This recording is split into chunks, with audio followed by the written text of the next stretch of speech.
Hello, Renee Flamont here. Please hit subscribe and like and continue to comment as you always do. I appreciate that. All of it. Thank you. I'm really trying to learn to say hit subscribe. I took your advice and I think I've been saying it most times since I started a handful of videos ago after almost a year. But we're getting there. We're getting there. I was stunned when this happened to me. So I always tell you that I want to prepare you. I want to give you information so you know it's coming. I don't want you blindsided like I was with this. This was something that I didn't know was going to happen. And it sent me into a bit of a state of shock. I think of the Hoover attempt, all those calls. I think of it as like a rainstorm, a thunderstorm, if you will. I think I've mentioned this before. But it's like it comes so all of a sudden that's how I envision it. Like, push. Then it goes out to sea. Then it comes back in, push. Then it disappears out to sea. And they stop. It's a thing that they do, and I liken the behavior to that of a storm. When the Hoover attempts, the calls, the contact, reaching out, the attempts go out to sea, and that thunderstorm of calls dissipates, there's an entire other leg of it with which we must deal. And this is the part that I didn't know it was coming. The highs and lows are a guarantee with these narcissists. And the stopping of the Hoover brought about a very disconcerting lowness for me. I had no idea it was coming. I thought, I'm trucking along. I'm ignoring the Hoover. I'm not answering the calls. Of course, I've made videos on sometimes I did break, and that was disastrous also. But here I think I'm good. I haven't answered. And then he stopped. Because, eventually they will stop, at least temporarily, until the next round, until the next storm comes in. But eventually they stop. They're not going to continue if they're getting zero in return, right? When it stopped, I thought I had no idea that I was going to have to deal with this whole other feeling. I thought I'm good. No. All of a sudden, I'm checking my phone. Has that happened to you? You're checking your phone. You're like, where are the calls? There were 100 yesterday. Today there's none. You can't help but wonder. Check your phone. Is your ringer on? I wasn't even answering him. I didn't want to talk to him. Yet when they stopped, it was a whole other thing. I was not prepared for that to happen. This inside wondering of why it stopped. Instead of just going on about my day like I was during the Hoover and not answering him and, oh, good, it stopped. No, it doesn't go like that. Oh, thank God. Nope, doesn't go like that. Eventually, it does, and you get there. But when you're in the thick of it, you stop yourself, and I stop myself and ask myself, okay, what's up, Nene? What you doing? Why are you caring that it stopped? I knew enough that my feelings were weird. What is going on here? Checking my phone. Oh, Lord, no. No, and I wasn't going to have it. And I had to know why. I had to know why. So I had to back up and figure this one out. Because this can't be. I should just be happy it's gone. I should just be happy he stopped. I don't need that in my life. I knew I didn't want to talk to him. I had made that decision. It doesn't matter. It feels weird when it stops. And none of us like to talk about that or admit that or God forbid admit you even want the Hoover. That's a whole other video I made once. That's a weird taboo topic, isn't it? It really is. It really, really is. But I feel like when I was trying to ignore it, you're still listening to them give a validation that we've been wanting to hear. Even if we know they're full of malarkey, we're getting a satisfaction from hearing the words. You know, they leave a message, they text you something, they're trying to say things that you've been wanting to hear. I think it's natural, very natural, to get that satisfaction from that. That's therefore why we have to fight and resist the Hoover. Because we want to expand on that. Oh, he's being nice. Let me call him. What does he mean? Or what does he have to say? Them stopping, I learned, is another trigger. The Hoover is a trigger we have to fight. Them stopping the Hoover is another whole trigger. I had no idea that that was something. You don't answer, you do it. You successfully do it.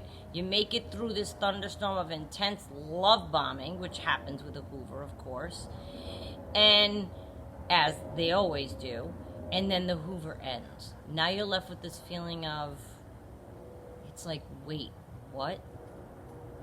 You're now going to be craving more and tempted to reach out to them after remaining steadfast in not answering. Now you're tempted to reach out to them. It's almost like, well, what do you mean? Why'd you stop? I thought you were trying to profess your love. Whatever you think you're going to say if you call them, but you are tempted. Remember, we're trying not to answer so as to not trigger any of the feelings. We're holding on for dear life sometimes in not responding. It can feel like that we're holding on for dear life. And we are waiting for them to stop, knowing they eventually will, and thinking we'll have made it through. I want you to be prepared so that you're not flipped around by what can happen, what feelings can leak in. We're left feeling something when it does stop. We are left feeling something when it stops. Looking at my phone, I was in shock. Looking at my phone. Even during the Hoover, I wasn't looking at my phone. I would go to my phone and find 30 messages. I'm not one to carry around my phone all day, have it next to me all day, be on it all day. I'll leave it over there, it'll be charging. I'd go to it and they'd be, now I'm holding my phone looking at it. No. When I found myself checking the phone, I think I was led to be craving hearing the things he was saying during the messages during Hoover. So I would listen to them, right? Mine was a master love bomber. So even if I wasn't answering, I was listening to the messages. Even if they're blocked, they can still leave messages. And even if you don't answer, you're listening to those. So now I'm craving that. That gave you, even if it's dysfunctional, I think if you hear all that love bombing, you're feeling an endorphin. You're getting a shot of dopamine. You're feeling things. And now you're craving them. And you know, this can all have an effect on your psyche. When it stops, you're left with no feelings of any end again. Which we know you'll never have a feeling of any kind of closure or end. So now it's resurging all over again. Because you're wondering, why did they just stop? But you can't ask, because you're trying to employ no contact. So they left you wondering again. Can't help it. It's very natural. And it is awful in the oddest way. Even though them stopping is what you wanted, really, Up here, you know you're not supposed to be talking to them or wanting them to call. Here is different. But even though stopping is what you know you wanted, but them stopping is proving to you, once again, that they didn't mean anything they've been saying during the Hoover. Everything is invalidated again. They're still dragging us through their cycle by stopping short on this Hoover. And it usually is a sudden stop, which we can only imagine the multitude of reasons why. New supply came through, they met somebody new, whatever the reason. The girlfriend that they are with behind your back, they were in a fight, so they were hoovering you. Now the fight is over, so they stop hoovering you. Many times it has nothing to do with us. Everything they do has everything to do with them. Not many times, always. It's nothing to do with us.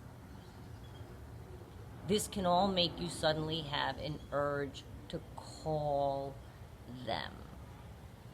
After successfully remaining during the intense hoovering, you feel like a champion.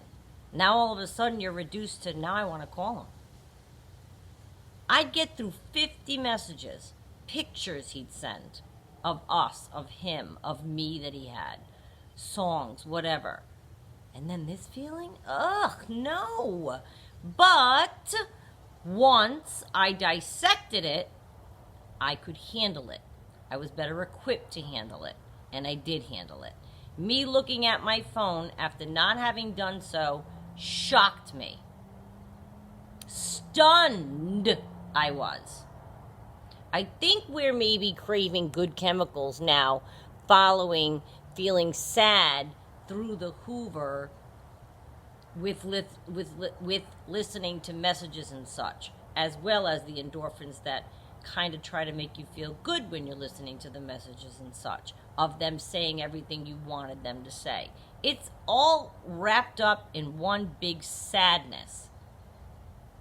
Because it's too little, too late, it doesn't mean anything, you know they're not sincere, they've already wronged you. For all those reasons, it's always going to be wrapped up in sadness. But you're getting a hit of wanting them to feed the good again. Some of them even get mean. So you have sadness, you have goodness that they're giving you, and then some of them get flat out mean. They'll name call. Mine did that, and he wasn't a name caller in person. But me not answering incensed him beyond what he could control. And he would flip out. Call me every name you can think of. I can't believe you're not answering. You're just like everybody else. Fine, go on, da-pa-pa, and all kinds of names. Oh, yeah. So now there's anger.